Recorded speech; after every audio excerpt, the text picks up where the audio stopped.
సంవత్సరాల తరబడి ఎన్ని మందులు వాడినా మీ మోకాల నొప్పులు తగ్గట్లేదా? ప్రాణ పెయిన్ క్లినిక్ లో అత్యాధునిక చికిత్స. హాయ్ హలో నమస్తే, welcome back to our channel. ఈరోజు మనతో ఉన్నారు ఇన్సూరెన్స్ ఎక్స్పర్ట్ అలాగే ఫైనాన్షియల్ కోచ్ అయిన వెంకట్ గారు. సార్తో మాట్లాడదాం. Hi sir. హాయ్ అండి విరాట్ గారు. సార్, ఆల్రెడీ ప్రీవియస్ ఎపిసోడ్లో హెల్త్ ఇన్సూరెన్స్ గురించి మీరు చాలా విషయాలు అడ్రస్ చేశారు. దాంతోపాటుగా ఇన్సూరెన్స్లో ముఖ్యంగా టర్మ్ ఇన్సూరెన్స్కి ఒక స్పెషల్ ఫ్యాన్ ఫాలోయింగ్ ఉందని చెప్పాలి. అసలు ఈ టర్మ్ ఇన్సూరెన్స్ అంటే ఏంటి, ఇది ఎవరి కోసం, దీనికి ఏజ్ గ్రూప్ అనేది ఏదైనా ఉందా, దీని నుంచి మనకు ఎలాంటి బెనిఫిట్స్ ఉన్నాయి, ఒక్క మాటలో అది మన కోసం ఆడియన్స్ కోసం మీరు ఈ వీడియోలో చెప్పాల్సి ఉంటుంది ప్లీజ్. డెఫినెట్గా అండి. చాలా అంటే మీరు అన్నట్టుగా నిజంగా సపరేట్ ఫ్యాన్ ఫాలోయింగ్ ఉన్నటువంటి ఇది ఆ సెగ్మెంట్ అనమాట. ఇది టర్మ్ ఇన్సూరెన్స్ అనేది ఏంటంటే తక్కువ ప్రీమియం తోటి ఎక్కువ కవరేజ్ ఇచ్చేటువంటి ఒక మంచి అద్భుతమైనటువంటి ప్లాన్ అంటే ఇది. అంటే పూర్వకాలంలో చెప్పాలంటే డబ్బంతా కూడా బాగా సంపాదించి అది ఎక్కడ పెట్టుకోవాలో తెలియక ఇన్సూరెన్స్ పాలసీలు కట్టేవాళ్ళు. అంటే ఫర్ ఎగ్జాంపుల్ అప్పుడు ఉన్నటువంటి సంస్థ ఎల్ఐసి కాబట్టి అంటే ఆ regular traditional plans like savings ప్లాన్స్లోనో లేకపోతే ఎండోమెంట్ ప్లాన్స్లోనో ఇట్లా రకరకాల ప్లాన్స్లో ఇన్వెస్ట్మెంట్ చేస్తూ ఉండేవారు. రాను రాను అవేర్నెస్ పెరిగింది. ఎండోమెంట్ ప్లాన్స్లోనో లేకపోతే రెగ్యులర్ సేవింగ్స్ ప్లాన్స్లోనో ఏదో ఇన్సూరెన్స్ పాలసీ ఇన్సూరెన్స్ ప్లాన్ అంట కట్టేశాము, ఆయన వచ్చారు చెప్పారు కట్టేశాము అని అంటారు. ఇప్పుడు అవేర్నెస్ పెరిగింది కాబట్టి తక్కువ ప్రీమియం తోటి ఎక్కువ కవరేజ్ ఇచ్చేటువంటి టర్మ్ ప్లాన్స్ తీసుకోవడం అనేది చాలా చాలా ఉత్తమం. ఇప్పుడు యూత్ అంతా కూడా ఇదే ఫాలో అవుతున్నారండి. ఎవరు పట్టినా కూడా ఏదైనా ఇన్సూరెన్స్ ప్లాన్ అడిగితే టర్మ్ ఇన్సూరెన్స్ అయితే తీసుకుంటామండి అని చెప్పేసి అని అంటారు. ఆ టర్మ్ ఇన్సూరెన్స్లో ఏంటంటే దీంట్లో కూడా మళ్ళీ అసలు టర్మ్ ఇన్సూరెన్స్ అంటే కూడా చాలామందికి టర్మ్ అనేది తెలుసు, కానీ టర్మ్ ఇన్సూరెన్స్లో ఎన్ని రకాలు ఉన్నాయి, దాంట్లో ఏమేమి కవరేజ్ వస్తుందనే తెలియదు. టర్మ్ ఇన్సూరెన్స్లో కూడా దాదాపు 4-5 రకాల కవరేజ్ ఉన్నాయండి. దాంట్లో నేను మీకు బ్రీఫ్గా మీకు చెప్తాను. సో ఒకటేమో టర్మ్ ఇన్సూరెన్స్ అంటే మనం ఇంత ప్రీమియం మనం కడతాము. ఫర్ ఎగ్జాంపుల్ ఒక 35 years ఉన్నటువంటి వ్యక్తికి ఒక 20,000 25,000 రూపీస్ మనం పే చేస్తాం. సో అతనికి ₹1,00,00,000 కవరేజ్ ఇస్తాం. డబ్బు 25,000 రూపీస్ ఒక 10 సంవత్సరాలు 12 సంవత్సరాలు మనం పే చేస్తారు. డబ్బు మొత్తం తిరిగి రాదు అంతే ఇంకా. సో కవరేజ్ మాత్రం ఒక 85 years వరకు కవరేజ్ ఇస్తారు. ఇంకా డబ్బు గురించి మనం కట్టిన డబ్బు రిటర్న్ రాదు. అదే 35 years ఉన్నటువంటి వ్యక్తి రెండో ప్లాన్ తీసుకుంటే కనుక మనం కట్టినట్టు డబ్బు ఏదైతే ఉందో 25,000 రూపీస్ ఆ 12 సంవత్సరాలు కట్టిన తర్వాత ఆ డబ్బు 85 years కవరేజ్ చేసుకుంటే 86th బర్త్డే కనుక చేసుకుంటే డబ్బు రిటర్న్ వస్తుంది. ఇది రెండో రకమైన ప్లాన్.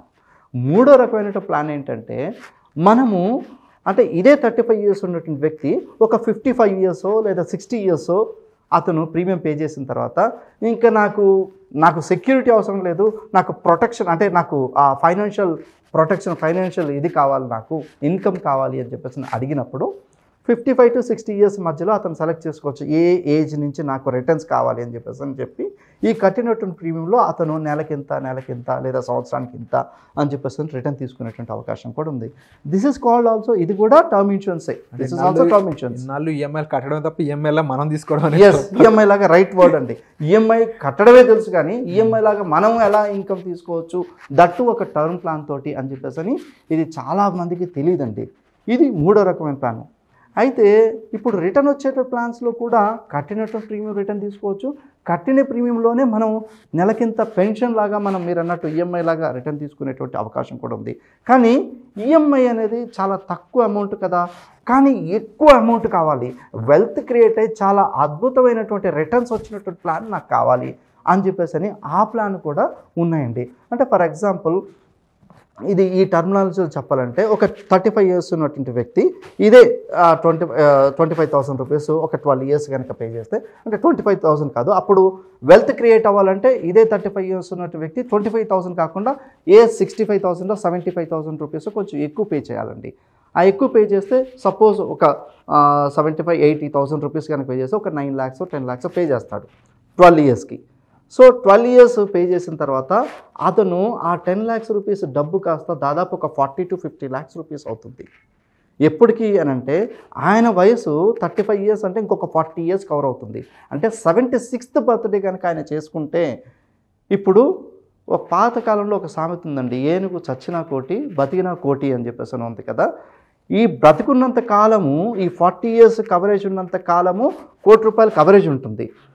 సో కవరేజ్ అయిపోయిన తర్వాత ఆయన 35 ఇయర్స్ ఎగ్జాంపుల్ తీసుకున్నాం కాబట్టి 35 + 40 ఇయర్స్ మొత్తం 76th బర్త్డే కనుక చేసుకుంటే కనుక ఆయన ₹1,00,00,000 ఆల్మోస్ట్ ఒక 50 lakhs, నేను రఫ్గా చెప్తున్నాను, 50 lakhs నుంచి ₹1,00,00,000 వరకు రిటర్న్ తీసుకునేటువంటి అద్భుతమైనటువంటి అవకాశం ఉంది.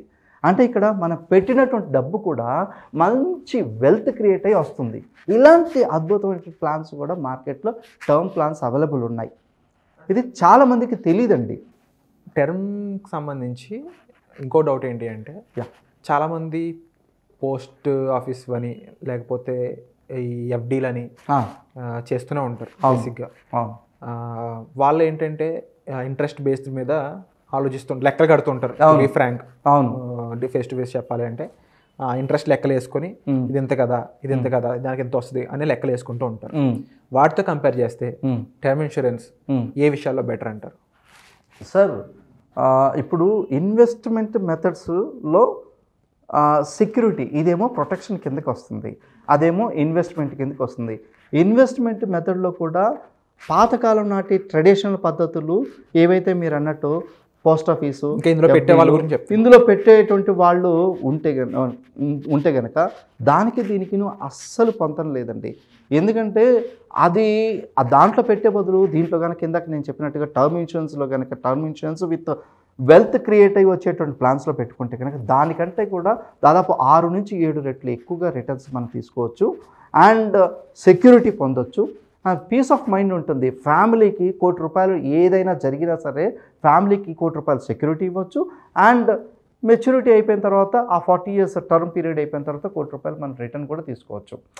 అసలు దెర్ ఇస్ నో కంపారిజన్ అండి. పోస్ట్ ఆఫీస్లో వచ్చేటువంటి రిటర్న్స్కి బ్యాంక్లో వచ్చేటువంటి రిటర్న్స్కి there is not at all comparison.